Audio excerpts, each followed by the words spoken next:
वज़ीर-ए-आज़म शहबाज शरीफ ने अमीर कतर शेख तमीम बिन हमद अल सानी के हमरा कतर म्यूजियम का दौरा किया। वज़ीर-ए-आज़म शहबाज शरीफ और अमीर कतर ने एक ही गाड़ी में दीवान अमीर से कतर म्यूजियम तक का सफ़र तय किया। अमीर कतर ने वज़ीर-ए-आज़म शहबाज शरीफ को पाकिस्तानी फनपारों की नुमाइश मंजर का दौरा कराया। दोनों ममालिक के रहनुमाओं के माबैन गैर रिवायती गर्मजोशी देखने में आई। अमीर कतर और उनकी हमशीरा शेख अल मयासा बिनते हमद चेयरपर्सन कतर म्यूजियम ने पाकिस्तानी फनकारों का तारुफ भी कराया।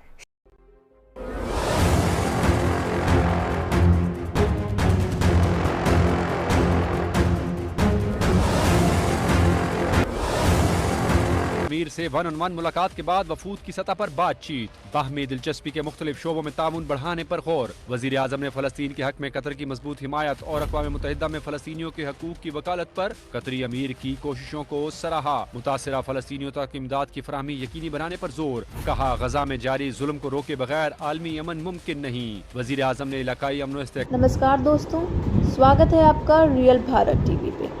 दोस्तों, इस समय पाकिस्तान के प्रधानमंत्री हैं कतर के अंदर और आप सभी को तो पता ही है कि वह पाकिस्तान के प्रधानमंत्री कहीं जाएं और अपनी फजीती ना करवाएं तो वहीं किस नाम के ऐसा ही उन्होंने कतर के अमीर के साथ मिलने के मौके पर किया है और वह पीछे हाथ बांधकर चलते हुए दिखाई दे रहे हैं। मानो ऐसा लगता है कि कतर के अमीर ने कह दिया हो कि चुपचाप विश्राम की मुद्रा में खड़े रहो और मैं जो जो समझाता जाऊं, मैं जो जो दिखाता जाऊं, मैं जो जो बोलता जाऊं, चुपचाप देखो।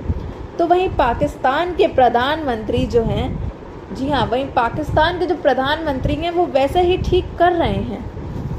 वज़ीर आज़म शहबाज शरीफ की कतरी क़यादत से अहम मुलाकातें। अमीर कतर शेख तमीम बिन हमद अल सानी और कतरी हमनसब से गजा पर इसराइली जारहियत रोकने, दो तरफा ताल्लुकात मजबूत तर बनाने, तिजारत, तवानाई, सकाफत और दीगर शोबों में ताउन के फरोग पर गुफ्तगू। इलाकाई सूरत-ए-हाल, स्ट्रेटेजिक ताल्लुकात और मुश्तरका इक्तसादी अहदाफ पर भी तबादला ख्याल किया गया। कतरी सरमायाकारों को पाकिस्तान में सरमायाकारी की दावत भी दी।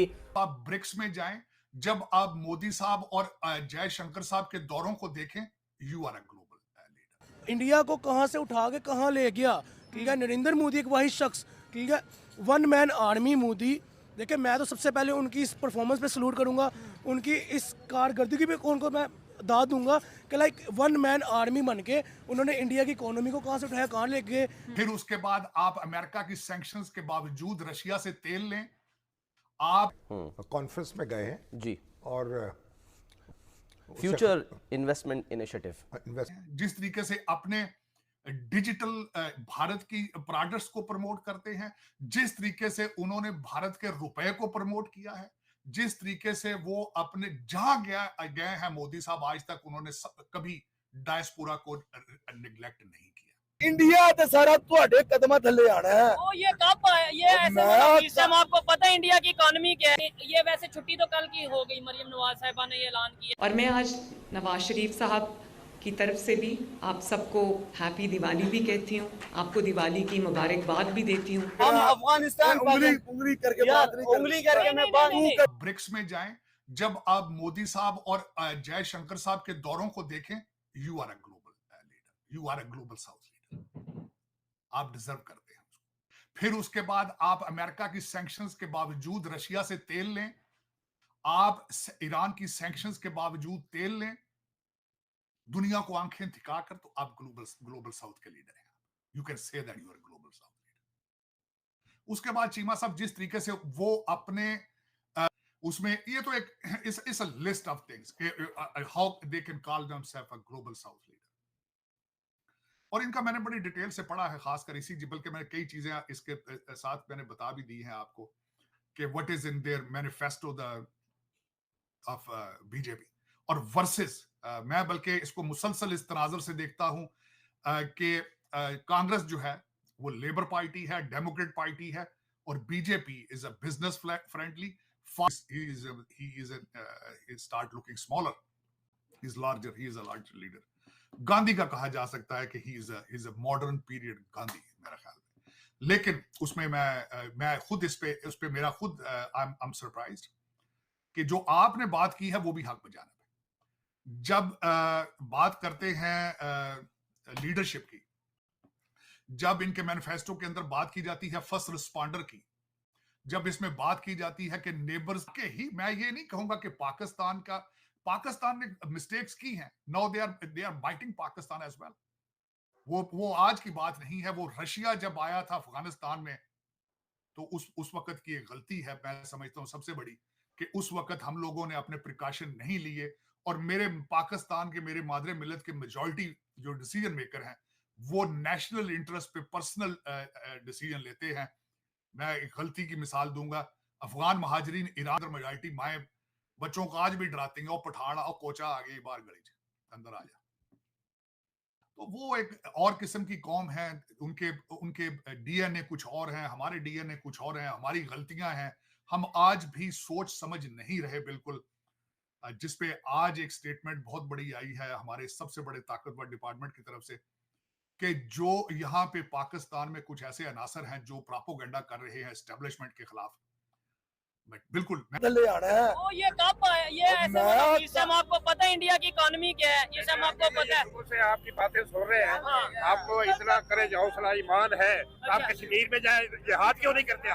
ये बताओ,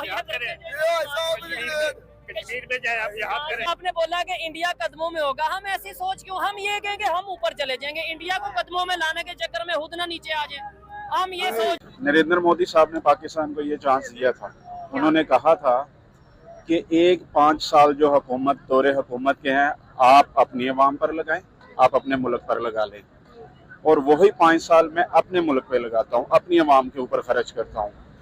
तो उसने ये कहा था कि हम दोनों जो हमारे ममालिक हैं, हम दोनों को रिस्पेक्ट मिलेगी और इसका बहुत ज़्यादा फ़ायदा होगा। ये मोदी ने बहुत अच्छी ऑफ़र की थी, लेकिन अफसोस दर अफसोस के किसी भी हुक्मरान ने। क्या वजूहात है कि दूसरी तरफ हम भारत के जब देखते हैं, भारत के ऊपर नजर डालते हैं, तो हमें एक खूबसूरत सी इमेज नजर आती है वर्ल्ड वाइड के अंदर, चाहे वो इमेज मिडल ईस्ट में देखें, चाहे वो यूरोप में देखें। अभी मिडल ईस्ट के अंदर आप देख लें, इंडियंस छाए हुए हैं, दुबई में छाए हुए हैं, सऊदी में छाए हुए हैं, कतर में छाए हुए हैं।